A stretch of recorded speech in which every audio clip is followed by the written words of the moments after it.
नमस्कार साथियों, Excel study point की ओर से मैं अनु गोदियाल आप सभी का स्वागत करता हूं। तो जी हाँ दोस्तों, आज यानी कि 23 अप्रैल 2024 से जुड़ी हुई जो भी प्रमुख करंट अफेयर्स की खबरें हैं उन पर हम लोग बात करने वाले हैं। जैसा आप लोग जानते हैं कि हर खबर को शुरू करने से पहले हम लोग जो हैं परीक्षा मंत्र के रूप में भारत के संविधान के भीतर कुछ ना कुछ प्रमुख टॉपिक को उठाकर देखते हैं। और आज के इस प्रमुख टॉपिक में हम लोग बात करेंगे भारत के संविधान की सभी 12 अनुसूचियों के बारे में। इसको जानने के लिए एक ट्रिक के आधार पर हम लोग इसको जानने का प्रयास करेंगे। साथ में आज यानी कि 23 अप्रैल के दिन पूरे विश्व भर में विश्व पुस्तक और कॉपीराइट दिवस के रूप में सेलिब्रेट किया जाता है। इस पर हम लोग बात करेंगे। कॉपीराइट क्या होता है उस पर हम लोग चर्चा करने वाले हैं। साथ में हम लोग बात करेंगे विश्व खिताब के सबसे युवा चैलेंजर बन चुके हैं गुकेश, और इनके द्वारा जो है भारत में सबसे युवा मात्र 17 वर्षीय गुकेश जो है इनको विश्व खिताब के लिए सबसे युवा चैलेंजर के रूप में अब शामिल किया जा चुका है। साथ में हम लोग बात करेंगे उत्तराखंड में वन्य जीवों के द्वारा जो लगातार बढ़ता खतरा है। आप लोग जानते हैं कि पिछले बीते दिनों में लगातार जगह जगह से जो है बाघ या गुलदार के आक्रमण की, उसके हमले की जो है खबर आ रही है, जिसमें काफ़ी मात्रा में हम लोग जान सकते हैं कि यहाँ पर जो है लोगों को नुकसान हुआ है। तो इस पर पूरी रिपोर्ट पर हम लोग बात करेंगे और साथ में बात करेंगे उत्तराखंड का जो संरक्षित क्षेत्र है उसमें क्या क्या शामिल होता है। डॉक्टर यशवंत सिंह कठोर जी को साहित्य शिक्षा के क्षेत्र में पद्मश्री पुरस्कार से सम्मानित किया जा चुका है। साथ में हम लोग बात करने वाले हैं कि 2024 के जो सभी पद्म पुरस्कार विजेता है, जिसमें पद्म विभूषण, पद्म भूषण और पद्मश्री सभी के बारे में हम लोग चर्चा करेंगे। टिहरी में नेशनल पैराग्लाइडिंग एक्यूरेसी कप का शुभारंभ हो चुका है, इसमें हम लोग बात करने वाले। और साथ में हम लोग जानेंगे कि 10 लाख करोड़ रुपए का कारोबार करने वाली देश की पहली कंपनी बन चुकी है रिलायंस कंपनी। इसके अलावा अभी न्यूज में जो है एक शब्द चर्चा में है, बाउल ऑफ ग्रोथ इनिशिएटिव। अब ये बाउल ऑफ ग्रोथ इनिशिएटिव क्या है, किस क्षेत्र में जो है कार्य किया जाता है, इस पर हम लोग बात करेंगे। और आज ही के दिन यानी कि 23 अप्रैल को पंडिता रमाबाई जी का जन्म दिवस भी आता है, इसलिए हम लोग थोड़ा सा डिस्कशन करने वाले हैं पंडिता रमाबाई जी के बारे में। मैं बस उम्मीद ये करूंगा दोस्तों आपसे कि आप लोग जो है वीडियो के अंत तक बने रहेंगे और वीडियो पसंद आने पर आप लोग जो है चैनल से जरूर जुड़ेंगे, चैनल को सब्सक्राइब जरूर करेंगे। तो चलिए शुरुआत कर लेते हैं। सबसे पहले आज के दिन का क्या महत्व है, आज के दिन का क्या सिग्निफिकेंस है। आज के दिन पूरे विश्व भर में विश्व पुस्तक और कॉपीराइट दिवस अर्थात world book and copyright day के रूप में सेलिब्रेट करते हैं। विश्व पुस्तक और कॉपीराइट दिवस पुस्तकों और पढ़ने के आनंद को बढ़ावा देने का एक उत्सव है जो कि प्रत्येक वर्ष 23 अप्रैल को किताबों के दायरे को पहचानने के लिए दुनिया भर में जो है आयोजित किया जाता है। विश्व पुस्तक और कॉपीराइट दिवस 2024 जो है इसका इस बार जो थीम है वो है रीड योर वे। इस बार का जो हमें थीम मिला है वो है रीड योर वे। आप अपने जो है हिसाब से, अपने जो है अनुसार आप जो है क्या कर सकते हैं, पढ़ाई कर सकते हैं, रीड कर सकते हैं। इस बार का विषय है। अब सवाल ये बनता है कि वास्तव में कॉपीराइट क्या होता है। देखो, आप लोग जानते हैं कि मान लीजिए कि मैंने कोई जो है गीत लिखा, मैंने कोई संगीत की धुन बनाई, या मान लीजिए कि मैंने कोई नॉवेल लिखा, और इससे पहले कि मैं इसे पब्लिश करूं, इससे पहले कि मैं इसको जो है प्रकाशित करूं, कोई और व्यक्ति क्या कर दे, मेरे इस आइडिया को चुरा दे, मेरे इस जो है थॉट्स को चुरा दे और वो अपने नाम से पब्लिश कर ले। तो यानी कि अगर मैंने उस गाने पर, अगर मैंने उस संगीत पर, अगर मैंने उस जो है चीज़ पर क्या किया होता, कॉपीराइट लिया होता, तो वो मेरे मस्तिष्क की उपज के रूप में जो है शामिल हो जाता। यानी कि ये जो है एक तरीके से फ्रॉड से बचने का जो एक उत्कृष्ट जो है हमारे पास में टूल होता है। कॉपीराइट का शाब्दिक तात्पर्य है बौद्धिक संपदा के मालिक के कानूनी अधिकार। बौद्धिक संपदा मतलब हमारी जो इंटेलेक्चुअल प्रॉपर्टी है। तो भाई मैंने अपने इंटेलेक्चुअल से जो है सुना है, मैंने अगर कोई गाना लिखा है, मैंने कोई कविता लिखी, तो वो मेरा इंटेलेक्चुअल है, राइट। और इसको मान लीजिए मैंने अपने किसी मित्र को सुनाया और उसने जो है वो अपने नाम से रिलीज कर दिया, फेमस हो गया, तो यानी कि वो मेरा जो दिया गया जन्म था उस गाने को, उसको किसी और व्यक्ति के द्वारा जो है अपना नाम देकर उस पर जो है पूरा क्लेम कर दिया गया। वो बचपन में वो मूवी याद आ रही है ना दोस्तों, सबसे ज्यादा हम लोग देखते थे टार्जन द वंडरफुल कार। तो जब उसमें अजय देवगन कार का डिजाइन ड्रॉ करता ना, तो उस पर जो है उसने वहां पर क्या नहीं लिए, उस डिजाइन के कॉपीराइट्स नहीं लिए थे। तो यही कारण है कि वहां पर जो है जो विलेन से उस मूवी में दिखा के वो उनके आइडियाज को चुरा लेते हैं और मार्केट में जो है कार बेचना शुरू कर देते हैं। तो इस तरीके से मतलब कॉपीराइट्स का लेना जो है अति अनिवार्य है। अगर इसको हम लोग आम अर्थों में समझें तो कॉपीराइट कॉपी करने का अधिकार है। इसका मतलब यह है कि उत्पादों के मूल निर्माता और वे जिस किसी को भी प्राधिकरण देते हैं उनके पास ही काम को पुनः पेश करने का अधिकार होगा। यानी कि अगर वो टार्जन द वंडरफुल कार जो है अगर वो अजय देवगन के दिमाग की उपज थी, तो उन्हीं को जो है उस कार का डिजाइन बनाने या उन्हीं को जो है इस कार को जो है मार्केट में लॉन्च करने का जो है राइट मिलता है, या फिर वो चाहे तो वो कंपनी को जो है अपना वो कॉपीराइट जो है बेच सकते थे। तो इस आधार पर जो है कॉपीराइट्स का जानना अनिवार्य हो जाता है। ये हमारे आज के दिन यानी कि 23 अप्रैल के दिन का महत्व है कि प्रत्येक वर्ष 23 अप्रैल को विश्व भर में world book and copyright day के रूप में जो है सेलिब्रेट किया जाता है। अब हम लोग आगे बढ़ते हुए बात कर लेते हैं आज के परीक्षा मंत्र के ऊपर, जिसमें हम लोग जानेंगे कि भारत के संविधान की अनुसूचियां कौन कौन सी है। आप लोग जानते हैं दोस्तों कि भारत का जो संविधान है ये 26 नवंबर 1949 को आंशिक रूप से, यानी कि दैट इज पार्शियली, आंशिक रूप से जो है लागू हुआ था। और अगर हम लोग पूर्ण रूप से बात करें तो 26 जनवरी वर्ष 1950 को, 26 जनवरी वर्ष 1950 को भारत का जो संविधान था ये पूर्ण रूप से जो है लागू हो चुका था। अब हमें सवाल यही बनता है कि जब 1950 में देश का संविधान बना तो इस समय जो है संविधान में अनुसूचियों की संख्या कितनी थी। मैं आपको बता दूं कि जब भारत का संविधान बना था तो उस समय कुल मिलाकर 395 आर्टिकल्स, 8 शेड्यूल्स यानी कि अनुसूचियों की संख्या 8 थी, जो कि कुल मिलाकर जो है 22 भाग जो थे, इन 22 भागों में पूरा संविधान जो है बटा हुआ था। लेकिन वर्तमान सिनेरियो की हम लोग बात करें तो आज के समय में जो शेड्यूल्स की संख्या है वो अब 8 से बढ़कर कुल मिलाकर जो है 12 पहुंच गई है। और आज के इस जो है हम लोग परीक्षा मंत्र में इन्हीं 12 शेड्यूल्स के बारे में जो है क्विक रिवीजन करते हुए जो है जानना चाहते हैं। सबसे पहले देखो, अगर हमें 8 शेड्यूल्स को याद करना तो इसकी ट्रिक बनानी पड़ेगी, और ट्रिक में सिंपली याद रखना है, that is tears of old PM, tears of old PM. अब यहां पर देखिए हमें इसे काउंट करते हैं, 1 2 3 4 5 6 7 8 9 10 11 और 12। यानी कि हमें इसमें जो है याद कैसे रखना है कि T stand for the territories, T stand for the territories. Territories का मतलब क्या समझे, देखो भारत के संविधान के भीतर की जो पहली अनुसूची है उसमें राज्यों के नाम, उसमें जो है केंद्र शासित प्रदेशों के नाम और उनके न्यायिक क्षेत्रों का जो है वर्णन किया गया है। तो टेरिटरीज कहाँ स्टैंड करती हैं, टेरिटरीज मतलब जो भू क्षेत्र है, और भारत के भीतर भू क्षेत्र में सभी 28 राज्य, 8 केंद्र शासित प्रदेश जो है वो शामिल होते हैं। तो इसलिए पहली अनुसूची में जो है वो है राज्यों, संघ शासित प्रदेशों का नाम, उनकी सीमाओं, उनके न्यायिक क्षेत्रों के बारे में जानकारी दी गई है। ये शब्द जो इसमें आता है, it stand for the emoluments. Emoluments का मतलब आप लोग यहां पर ये समझ सकते हैं कि यहां पर बात की गई है परिलब्धियों के बारे में। इमोल्यूमेंट के लिए हिंदी जो शब्द आता है वो आता है परिलब्धियां, और परिलब्धियां या इमोल्यूमेंट शब्द हमेशा जुड़ता है सैलरी यानी कि वेतन के साथ में। तो भारत के संविधान की दूसरी अनुसूची के भीतर परिलब्धियों के बारे में, वेतन के बारे में, भत्तों के बारे में या विशेषाधिकार के बारे में जो है जानकारी मिलती है।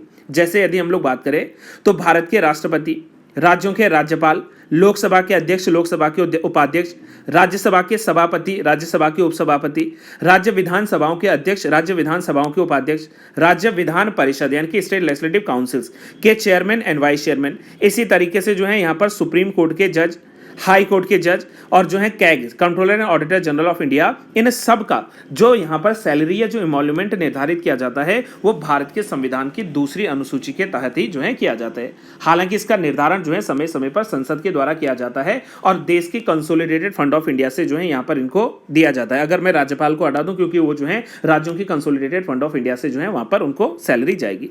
तो दूसरी अनुसूची के भीतर जो है इमोल्यूमेंट्स के बारे में जानकारी मिलती है। तीसरा जो हमारे पास में आता है इसमें शब्द यूज होता है A stand for the affirmation, A stand for the affirmation. और अफर्मेशन का मतलब होता है यहां पर प्रतिज्ञा से, यानी कि अगर हम लोग बात करें कि भारत के संविधान के भीतर किस अनुसूची में ओथ एंड अफर्मेशन की बात की गई है तो शपथ और प्रतिज्ञा जो है वो तीसरी अनुसूची के भीतर जो है आती है, जिसमें संघ के सभी मंत्री, संसद के निर्वाचन में जितने भी वहां पर कैंडिडेट्स हैं उनके जो है वहां पर सदन के सदस्यों की शपथ, सर्वोच्च न्यायालय के न्यायाधीशों की शपथ, राज्य मंत्रियों की शपथ, सीएजी की शपथ, इसी प्रकार से स्टेट लेजिस्लेटिव असेंबलीज के जो है मेंबर्स, स्टेट लेजिस्लेटिव काउंसिल्स जहां पर उनके मेंबर्स, हाई कोर्ट के न्यायाधीश, तो उन सब की जो शपथ आती है, उन सब का जो ओथ आती है वो भारत के संविधान की तीसरी अनुसूची के भीतर जो है शामिल होती है। चौथी अनुसूची में हम लोग आर जानते हैं कि R stand for the Rajya Sabha, यानी कि आप लोग जानते हैं the allocation of seats from all the states and the union territories in Rajya Sabha, that is under schedule 4 of the Indian constitution.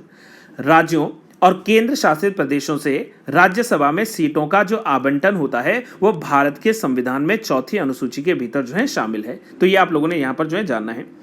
पांचवी अनुसूची में एस जो आता है वो आता है for the scheduled areas. Scheduled areas यानी अनुसूचित जो हमारे पास में प्रदेश हैं, अनुसूचित जो क्षेत्र हैं, अनुसूचित और जनजातीय जो क्षेत्र हैं, उनके प्रशासन की जानकारी देता है हमारे पास में भारत के संविधान का अनुसूची 5, जिसके लिए आप लोग जब संविधान को पढ़ोगे तो भारत के संविधान के अनुच्छेद 244 में जो है अनुसूचित जो प्रदेश हैं उनके बारे में जो है आपको पूर्ण यहां पर जानकारी मिल जाएगी। वही अगर हम लोग बात करें तो छठवीं अनुसूची के भीतर जो ओ शब्द है, it stand for the other scheduled areas, यहाँ पर अन्य अनुसूचित क्षेत्रों के बारे में जानकारी मिलती है और इन अन्य अनुसूचित क्षेत्रों में जो है कुल मिलाकर 4 प्रदेश शामिल होते हैं। इन 4 प्रदेशों को याद रखने का ट्रिक क्या है, दैट इज एटीएम, और एटीएम 2 बार है तो एटीएम स्क्वायर, यानी कि इसमें आता है असम, इसमें आता है त्रिपुरा, इसमें आता है जो है मेघालय और इसमें शामिल होता है मिजोरम, यानी कि असम, त्रिपुरा, मिजोरम और मेघालय जो है ये मिलाकर 6वीं अनुसूची में अदर यानी कि अन्य अनुसूचित जो क्षेत्र हैं उनके बारे में जो है हमें जानकारी प्रदान करता है। अब हम लोग आगे बढ़ते हुए इसी में बात करते हैं 7वीं अनुसूची। 7वीं अनुसूची में शामिल होता है that is the federal list. F stand for the federal list. Federal list को आप लोग क्या समझते हैं, संघ की सूची, यानी कि अगर हमसे प्रश्न बनता है कि राज्यों के बीच, केंद्र के बीच जो शक्तियों का बंटवारा हुआ है, the division of power in between the centre and states, वो कहां पर है, तो वो भारत के संविधान की 7वीं अनुसूची में है। आप लोग जानते हैं कि भारत के संविधान की जो 7वीं अनुसूची है इसमें जो है कुल मिलाकर 3 लिस्ट जो है बांटी गई हैं। एक हमारे पास में आती है स्टेट लिस्ट यानी कि राज्यों की सूची, एक हमारे पास में आती है सेंटर की लिस्ट और एक हमारे पास में आती है that is the concurrent list. Concurrent का मतलब आप लोग यहां पर समझ लीजिए कि ये समवर्ती सूची के रूप में जो है शामिल होती है और भारत में समवर्ती सूची का जो सिद्धांत है ये हम लोगों ने ऑस्ट्रेलिया के कॉन्स्टिट्यूशन से उठाया है, यानी कि ऑस्ट्रेलिया से हम लोगों ने समवर्ती सूची का जो है ये प्रावधान लिया है। देखो स्टेट लिस्ट का मतलब कि वो सारे विषय जिन पर कानून बनाने का अधिकार सिर्फ और सिर्फ जो है राज्य सरकार को है, और वर्तमान समय की मैं बात करूं तो वर्तमान समय में हमारे पास में जो है 59 ऐसे सब्जेक्ट हैं जिन पर सिर्फ और सिर्फ जो है स्टेट कानून बना सकती है। जबकि जब मैं 1950 में जाता तो जो हमारा रियल या ओरिजिनल कॉन्स्टिट्यूशन था उसमें कुल मिलाकर 66 यानी कि 66 ऐसे सब्जेक्ट थे जिन पर पहले जो है राज्य कानून बना सकती थी। हमें वर्तमान में याद रखना है तो वर्तमान में 59 सब्जेक्ट पर राज्य सरकार कानून बना सकती है। सेंट्रल लिस्ट मतलब जिस पर सेंट्रल गवर्नमेंट के द्वारा कानून बनाए जाएंगे, और सेंट्रल लिस्ट में वर्तमान समय की मैं बात करूं तो वर्तमान में जो है इसमें कितने जो है विषय शामिल होते हैं, तो इसमें जो है 100 विषय जो है यहाँ पर शामिल होते हैं। जबकि प्रारंभ में यहाँ पर कितने विषय शामिल थे, तो प्रारंभ में इसमें विषय शामिल थे 97, लेकिन अब जाकर जो है इसमें 100 विषय जो है शामिल किए गए हैं।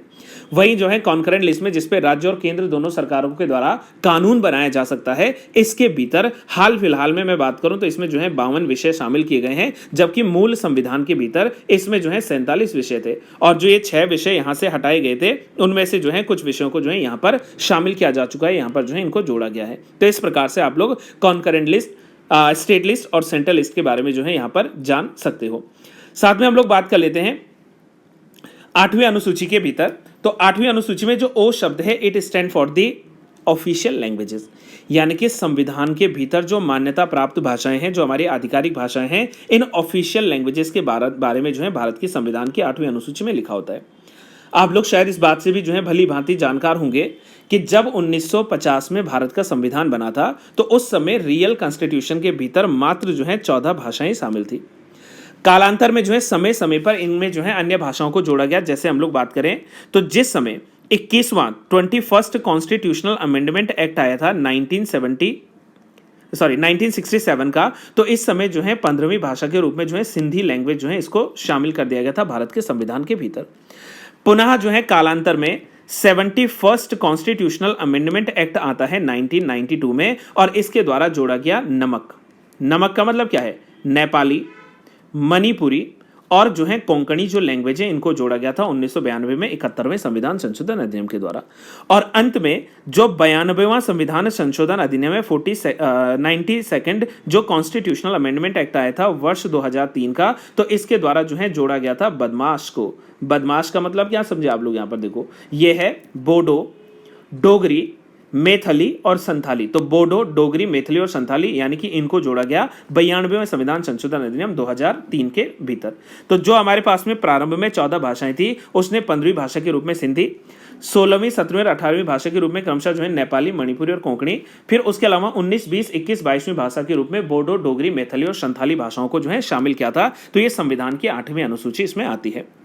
साथ में हम लोग बात करेंगे कि प्रारंभ में जो 8 अनुसूची थी उनमें जो है 9वीं अनुसूची के रूप में जो है अमेंडमेंट लाया गया, और इस समय हुआ ये था कि 1951 में जब फर्स्ट कॉन्स्टिट्यूशनल अमेंडमेंट आया था, पहला जो संविधान संशोधन अधिनियम था 1951 का, तो इसने पहली बार जो है भारत के संविधान में 9वीं अनुसूची जोड़ी, और 9वीं अनुसूची जोड़ने के बाद यहां पर जो है व्यवस्था की लैंड रिफॉर्म्स के बारे में।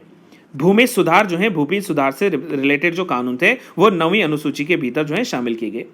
उसके बाद जो 10वीं अनुसूची है, इस 10वीं अनुसूची के रूप में जो है पुनः 52वां जो संविधान संशोधन अधिनियम था, 52nd कॉन्स्टिट्यूशनल जो अमेंडमेंट एक्ट आया था, और ये एक्ट था 1985 का, इसने जो है यहाँ पर एंटी डिफेक्शन को जो है जोड़ा था।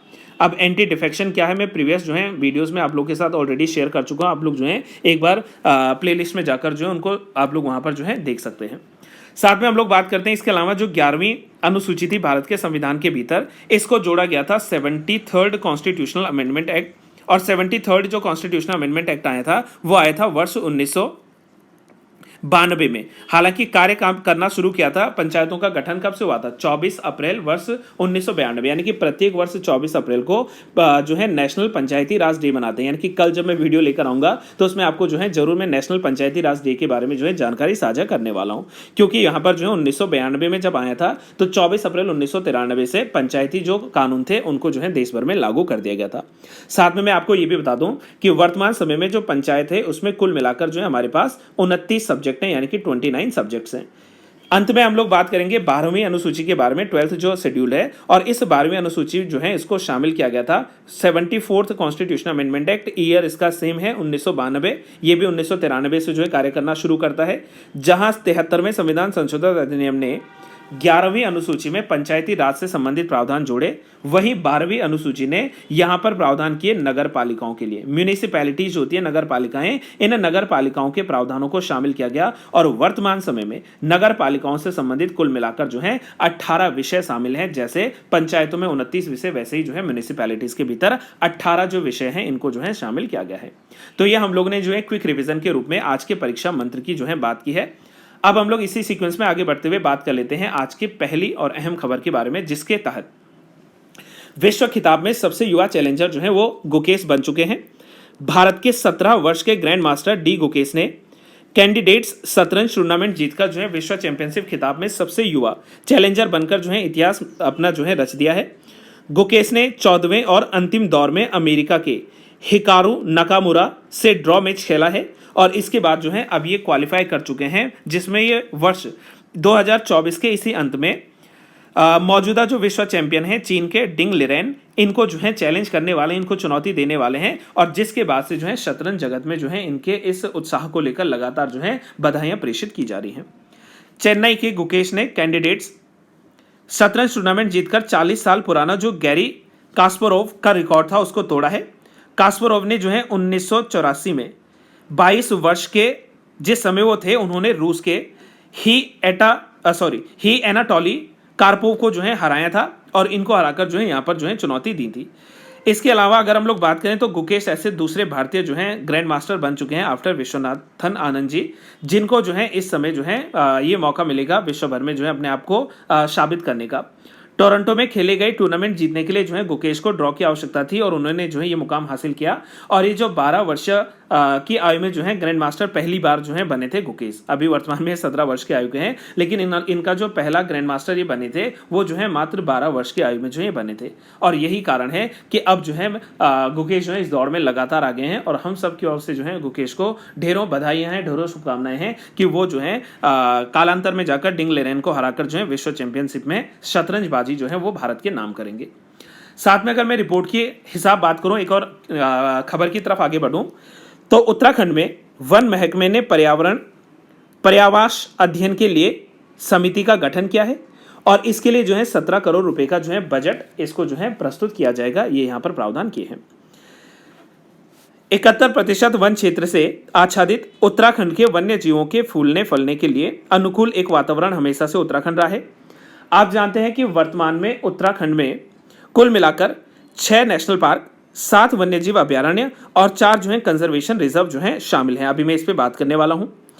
वन्य जीवों के लगातार हो रहे हमलों से, लगातार उत्तराखंड में जो हमलों की घटनाएं नजर आ रही हैं, इनसे पूरा जो है वन जीवन जो है अस्त व्यस्त है, लोगों का जो है परिवास जो है वो भी अस्त व्यस्त है। और इन सारे को सुधारने के लिए देखो यहाँ पर क्या है ना कि जो इनका हैबिटाट है, जो इनका पर्यावास है, जो इनका अपना जो है हैबिटाट है, जंगल की जो भूमि है, इसमें सुधार करने के लिए जो है यहाँ पर लगभग 17 करोड़ रुपए का क्या किया जाएगा, बजट यहाँ पर दिया जाएगा। और संसाधन जुटाने के लिए लगभग जो है 10 करोड़ रुपए जो है यहाँ पर खर्च किए जाएंगे, और ऐसे संसाधनों में नए नए उपकरण खरीदे जाएंगे। जैसे जो है इनको ट्रैक करने के लिए जो ट्रैकुलाइजिंग गन होती है वो आएगी, ठीक है, सामान्य बंदूक, सोलर लाइट, कैमरा ट्रैप इत्यादि जो है ये सारे जो है संसाधन जुटाने के लिए खर्च किए जाएंगे।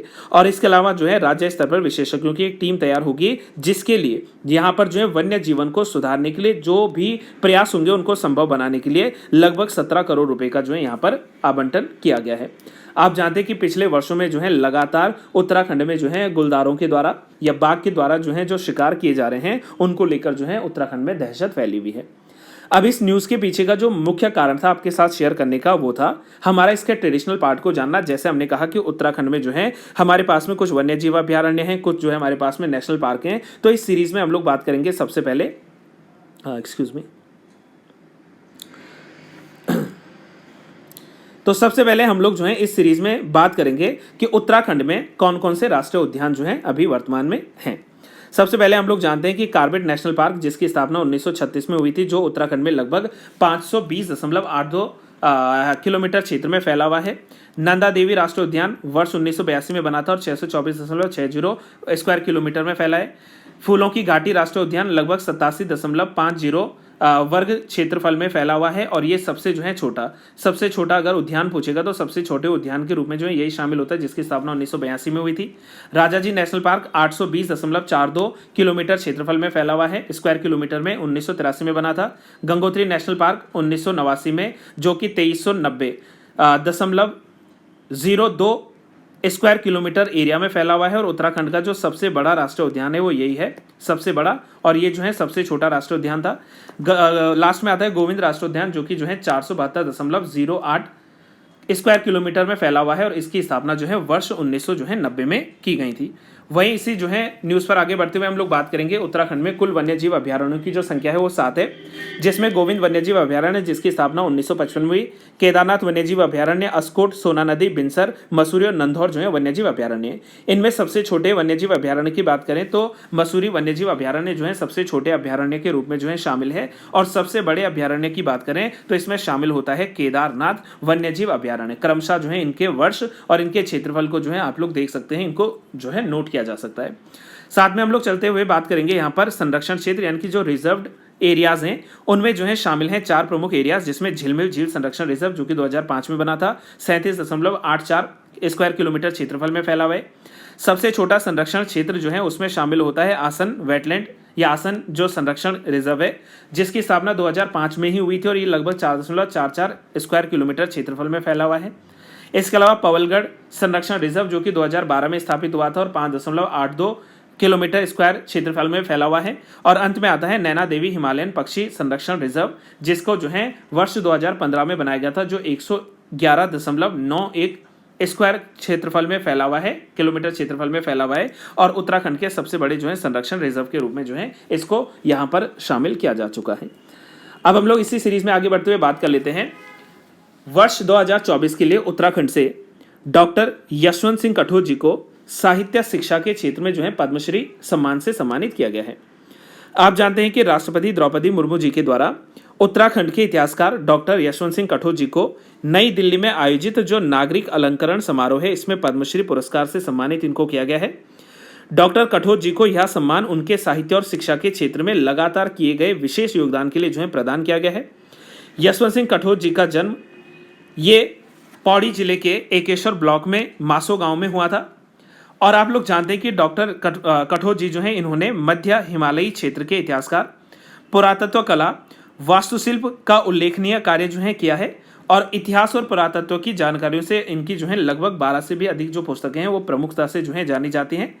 और वर्तमान में जो है 89 ईयर्स ओल्ड जो कठोर जी हैं वो कार्य कर रहे हैं मध्य हिमालय के शिलालेख नामक पुस्तक पर। जल्दी जो है ये भी पब्लिश कर दी जाएगी, इस पर भी जो है हम लोग जानकारी रख सकते हैं। यशवंत सिंह जी का जो है जन्म हुआ था 27 दिसंबर वर्ष 1935 को। और यहाँ पर जो है हमसे सवाल समटाइम्स ये बन जाते हैं कि ये इनके द्वारा लिखी गई प्रमुख पुस्तकें कौन है, तो मध्य हिमालय का पुरातत्व, उत्तराखंड की सैन्य परंपरा, संस्कृति के पदचिन्ह, मध्य हिमालय की कला, एक वास्तुशिल्प अध्ययन, गढ़वाल का इतिहास, उत्तराखंड का नवीन इतिहास, ए.टी. एटकिंसन का हिमालय के जिलों का इतिहास, एक आलोचनात्मक अध्ययन, गढ़वाली के प्रमुख अभिलेख, यशोधरा, इतिहास से संबंधित एक पुस्तक है यशोधरा, एक जो है निबंध है यशोधरा, और भारतवर्षीय ऐतिहासिक स्थल कोश इत्यादि जो है इनके द्वारा जो है लिखे गए हैं डॉक्टर कठोर जी के द्वारा। अब यहाँ पर प्रश्न ये बनता है कि इस बार का जो पद्मश्री अवार्ड जो उत्तराखंड से एकमात्र शख्सियत रहे हैं उसमें डॉक्टर कठोर जी रहे हैं, लेकिन इसमें जो है सवाल ये आता है कि पद्म पुरस्कार वास्तव में है क्या, इनकी शुरुआत कब हुई थी। पद्म पुरस्कारों को जो है प्रत्येक वर्ष 26 जनवरी को जो है इनकी घोषणा की जाती है और प्रत्येक वर्ष जो है वो मार्च अप्रैल के मंथ में जो है प्रदान कर दिए जाते हैं। पद्म पुरस्कारों की शुरुआत भी जो है भारत रत्न पुरस्कार के साथ वर्ष 1954 में हुई थी और ये भारत के सर्वोच्च नागरिक सम्मानों में जो है एक आता है। सबसे बड़ा जो नागरिक सम्मान है वो भारत रत्न है, उसके बाद जो है पद्म विभूषण, पद्म भूषण और पद्मश्री सम्मान जो है प्रदान आता है। ये 3 श्रेणियों में मिलता है। असाधारण और विशिष्ट सेवा के लिए पद्म विभूषण, उच्च क्रम की विशिष्ट सेवाओं के लिए पद्म भूषण और प्रतिष्ठित सेवाओं के लिए जो है पद्मश्री सम्मान दिया जाता है। पद्म पुरस्कारों के पदक्रम में सबसे बड़ा जो अवार्ड है वो पद्म विभूषण है, फिर उसके बाद जो है पद्म भूषण और अंत में जो है पद्मश्री अवार्ड आता है। पुरस्कार जो है पद्म विभूषण, पद्मश्री या पद्म पुरस्कार, ये विभिन्न विषयों या गतिविधियों के क्षेत्रों में प्रदान किए जाते हैं, जैसे कला के क्षेत्र में, सामाजिक कार्य, सार्वजनिक मामले, विज्ञान और इंजीनियरिंग, व्यापार उद्योग, चिकित्सा, साहित्य, शिक्षा, खेल, सिविल सेवा इत्यादि जो है क्षेत्रों में दिया जाता है। और पद्म पुरस्कार देने के लिए जो है एक समिति का गठन किया जाता है और इसी समिति की सिफारिश पर इनको दिया जाता है।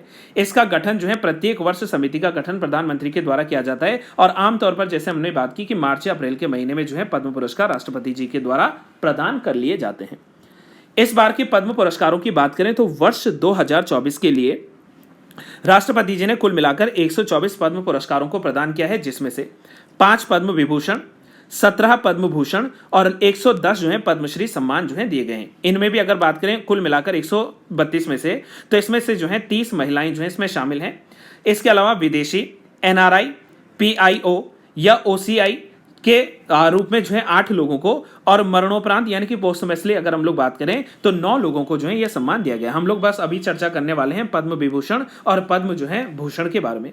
वर्ष 2024 के पद्म विभूषण जो सम्मान मिले हैं उसमें सुश्री वैजयंती माला बालाजी को कला के क्षेत्र में, जो कि तमिलनाडु राज्य से बिलोंग करते हैं, श्री कोनिडेला चिरंजीवी कला के क्षेत्र में जो आंध्र प्रदेश से हैं, श्री M वेंकटा नायडू सार्वजनिक मामलों में जो आंध्र प्रदेश से हैं, और मरणोपरांत श्री बिंदेश्वर पाठक जी को सामाजिक कार्यों के लिए जो कि बिहार से हैं, और सुश्री पद्मा सुब्रमण्यम जी को कला के क्षेत्र में जो कि तमिलनाडु से। इन 5 लोगों को जो है पद्म विभूषण 2024 से सम्मानित किया गया है। वहीं पद्म भूषण इस बार का जो है 17 लोगों को मिला है, जिसमें आप लोग एक बार जो है इस पूरी लिस्ट को जान सकते हैं, जिसमें मरणोपरांत जो है सुश्री M फातिमा बीबी जी को जो है मिला है सार्वजनिक मामलों के कार्यों के लिए, जो है केरल के रहने वाले हैं। और उसके अलावा जो है स्क्रीन पे आपके पास में पूरे 17 लोगों की जो है लिस्ट मैंने आपको यहाँ पर बता रखी है, आप लोग इसमें जान सकते हैं। इसमें जो है आवश्यक हो जाता है कि इन 17 में से जो है मरणोपरांत जो 4 लोगों को मिला है, श्री सत्यव्रत मुखर्जी जी को सार्वजनिक मामलों में पश्चिम बंगाल के, श्री तोगदान रिनपोछे जी जो कि मरणोपरांत मिला है अध्यात्मक जो है कार्यों के लिए, उनको लद्दाख के रहने वाले हैं, और जो है मरणोपरांत जो है विजयकांत जी को कला के क्षेत्र में जो कि तमिलनाडु से रहने वाले हैं। इनको इन 17 पुरस्कारों में से एक मिला है। और इस बार का जो है कुल पद्मश्री पुरस्कार वो 110 लोगों को मिला है, जिसमें डॉक्टर यशवंत सिंह कठोर जी के बारे में हम लोगों ने जानकारी हासिल कर दी है। साथ में हम लोग फटाफट वन लाइनर जो है पॉइंट्स को आगे देखते हुए बात करेंगे। टिहरी में नेशनल पैराग्लाइडिंग एक्यूरेसी कप का जो है शुभारंभ हो चुका है। टिहरी झील के समीप कोटी कॉलोनी में 4 दिनों का या 4 दिवसीय national paragliding accuracy cup championship का आयोजन जो है हो चुका है। कल से जो है इसका आयोजन हो चुका था और यहाँ पर प्रतियोगिता में भारत के करीब 15 राज्यों से लगभग 105 प्रतिभागी जो हैं इन्होंने अपना पंजीकरण करवाया है। और प्रतियोगिता का जो है प्रतियोगिता का जो यहाँ पर शुभारंभ किया है वो जिला अधिकारी जो है मयूर दीक्षित जी। इन्होंने कहा कि इस तरह से जो है आयोजन करके टिहरी झील जो है वो दुनिया भर के मानचित्र में एक नई पहचान बनाएगी, टिहरी की सुंदरता को जो है विश्व भर में पहुंचाएगी। आप लोग जानते हैं कि पिछले साल वर्ष 2023 में जो है नवंबर में जनपद टिहरी में ही एक्रो पैराग्लाइडिंग फेस्टिवल का भी आयोजन किया गया था और इसमें जो है take off point Pratap Nagar की जो है पहाड़ी से लैंडिंग पॉइंट कोटी कॉलोनी तक जो है पैराग्लाइडिंग की जो है यहाँ पर प्रतियोगिता हुई थी। और इसी के बाद जो है यहाँ पर लगातार जो है इस तरीके से जो है आयोजन करवाए जाने का प्रावधान है। इस बार की जो पैराग्लाइडिंग एक्यूरेसी कप हुआ है इसमें विजेता जो होगा इसको 1 लाख रुपए, द्वितीय विजेता को 75,000 रुपए और तीसरे विजेता को जो है 50,000 रुपए का पुरस्कार या समर्थन जो है उनको साहसिक पुरस्कार वहां पर जो है प्रदान किया जाएगा। आप लोग जानते हैं कि 10 लाख करोड़ का कारोबार करने वाली जो है पहली कंपनी के रूप में रिलायंस कंपनी जो है ये जुड़ चुकी है और रिलायंस जियो जो है इसका शुद्ध लाभ इस बार जो है लगभग 13% तक जो है बढ़ गया है। रिलायंस इंडस्ट्रीज लिमिटेड पिछले वित्त वर्ष यानी कि वर्ष 2023-24 में 10 लाख करोड़ रुपए का कारोबार करने वाली जो है भारतीय पहली जो है कंपनी बन चुकी है। और इस दौरान कंपनी का जो कुल कारोबार था वो लगभग 2.6% बढ़ा है और अब बढ़कर जो है 10 लाख करोड़ रुपए जो है हो गया है, जो कि पिछले वर्ष की अगर मैं बात करूं 2022-23 में तो उस समय जो है 9.74 करोड़ के आसपास था। कंपनी का अगर हम लोग जो है नेट प्रॉफिट की बात करें, शुद्ध लाभ की बात करें, तो मार्च तिमाही में जो है ये 18,951 करोड़ रुपए का जो है यहाँ पर रहा है। तो इस आधार पर हमसे अगर वन लाइनर सवाल ये बन जाए कि हाल ही में कौन सी ऐसी कंपनी पहली बनी है जिसने 10 लाख करोड़ रुपए का कारोबार किया है, तो उसमें आता है रिलायंस कंपनी। अंत में हम लोग जो है बात कर लेते हैं कि बच्चों के कुपोषण के लिए जो है क्वेकर के द्वारा एक नई मुहिम चलाई गई, एक नया जो है पहल शुरू किया गया है और इस पहल का नाम है बाउल ऑफ ग्रोथ। बच्चों में कुपोषण की समस्याओं को दूर करने के लिए ओट्स जो सेगमेंट के सबसे प्रतिष्ठित ब्रांड है क्वेकर, इनके द्वारा जो है बाउल ऑफ ग्रोथ के नाम से जो है एक बड़ी पहल शुरू की गई है। और ये पहल जो है वो मुख्य रूप से 3 बिंदुओं पर आधारित होगी। पहले बिंदु में जो है इसमें ध्यान रखा जाएगा 5 साल के बच्चों का, 3 से लेकर 5 साल तक के बच्चों का जो है पोषण कैसे किया जाए। दूसरे चरण में माता पिता को इस बारे में शिक्षित करना कि बच्चों को कैसे जो है पोषण दिया जाए। और तीसरे चरण में समाज में जो है लोगों के बीच जाकर लोगों में जो है जागरूकता फैलाना। तो इन 3 चरणों में जो है इसको संपन्न किया जाएगा। अंत में हम लोग बात कर लेते हैं आज के दिन के सिग्निफिकेंस के बारे में, जहां पर महिलाओं के उत्थान के लिए जो है पंडिता रमाबाई जी ने जो है अपना अहम योगदान दिया था भारत के इतिहास में। आप जानते हैं कि समाज सुधारक और शिक्षाविद पंडिता रमाबाई जी का जन्म वर्ष 1858 में आज ही के दिन यानी कि जो है 23 अप्रैल को कर्नाटक में हुआ था। आप लोगों को मैं बता दूं कि कर्नाटक के समीप एक जगह पड़ती है कैनरा। कर्नाटक के समीप एक जगह पड़ती है कैनरा। कैनरा में जो है इनका जन्म हुआ था। एक मराठी ब्राह्मण परिवार में जो है इनका जन्म हुआ था। राम डोंगरे जी जो है पंडिता रमाबाई जो है ना एक मराठी परिवार में जो है राम डोंगरे के रूप में जो है वहां पर इनका जो है राम डोंगरे जी के घर में मतलब इनका जो है जन्म हुआ था। आप लोग इस तरीके से इनको जान सकते हैं। बचपन से ही पिता से इन्होंने संस्कृत सीखी थी और वर्ष 1878 में कलकत्ता विश्वविद्यालय में उन्हें जो है पंडिता की उपाधि मिली थी रमाबाई जी को। महिलाओं के उत्थान के लिए इन्होंने जो है आर्य महिला समाज की स्थापना की थी। देखो ये सवाल हमसे जो है सदाबहार प्रकार का बनता है कि इन्होंने जो है कब इसकी जो है शुरुआत की थी। तो इन्होंने जो है शुरुआत की है महिलाओं के उत्थान के लिए। ये सबसे ज्यादा आप लोगों को जो है यहाँ पर याद रखने योग्य वन लाइनर पॉइंट मिलता है। 1882 में ब्रिटिश सरकार के द्वारा गठित हंटर कमीशन के समक्ष इन्होंने महिलाओं को पुरुषों के बराबर शिक्षा के अधिकार देने की जो है वहां पर मांग भी रखी थी और 5 अप्रैल 1922 को जो है इनकी मृत्यु हो गई थी। आप लोग जानते हैं कि अगर हमसे सवाल बने कि 1889 का जो शारदा सदन था, जैसे मैंने यहाँ पर बात की ना कि शारदा सदन जो है, इस शारदा सदन की जो है इन्होंने यहाँ पर क्या की थी, शुरुआत की थी और इसका जो वर्ष है वो है 1999। वहीं 1919 में ब्रिटिश सरकार ने इन्हें केशर ए हिंद पदक है ये भी जो है प्रदान किया था। तो केशर ए हिंद के नाम से भी किसको जानते हैं, पंडिता रमाबाई जी को जानते हैं। इनके जो है योगदान को हम लोग जान सकते हैं। पंडिता रमाबाई जो है वर्ष 1883 में 1883 में वो जो है अपनी शिक्षा के लिए, चिकित्सा का जो है अध्ययन करने के लिए वो इंग्लैंड चली गई थी और वहां पर जो है जब उन्होंने इंग्लैंड गई तो वहीं पर उन्होंने ईसाई धर्म जो है उसको स्वीकार कर लिया था। ईसाई धर्म में जो है परिवर्तित हो गई थी, ऐसा हमें जो है यहाँ पर इनके बारे में जानने को मिलता है। इसके अलावा इनको जो है सरस्वती की उपाधि भी मिलती है। इनको जो है लोग सरस्वती के नाम से जानते हैं क्योंकि भाई संस्कृत में इतनी अच्छी जो है इनकी कमांड थी, संस्कृत के बारे में इतना अच्छा ज्ञान था, तो इनको जो है नाम दे दिया गया था सरस्वती जी के नाम से। तो बस मुझे जो है उम्मीद है कि आज की जो भी करंट अफेयर्स पर हम लोगों ने बात की है वो आप लोगों को जो है क्लियर हुई होगी, आपको समझ में आई होगी। और अगर आपको वीडियो अच्छी लगती है गाइस, वीडियो पसंद आती है तो वीडियो को लाइक जरूर कीजिए, वीडियो को मैक्सिमम जो है आप लोग शेयर कीजिए। और अगर आप लोगों ने अभी तक चैनल को सब्सक्राइब नहीं किया है तो चैनल को सब्सक्राइब करना ना भूलें और जाते जाते बेल आइकन को प्रेस जरूर कर लीजिए ताकि आपको हर दिन की नई नोटिफिकेशन टाइम टू टाइम मिलते रहें। Till then have a good day to all. Thank you so much. Keep learning and keep trying.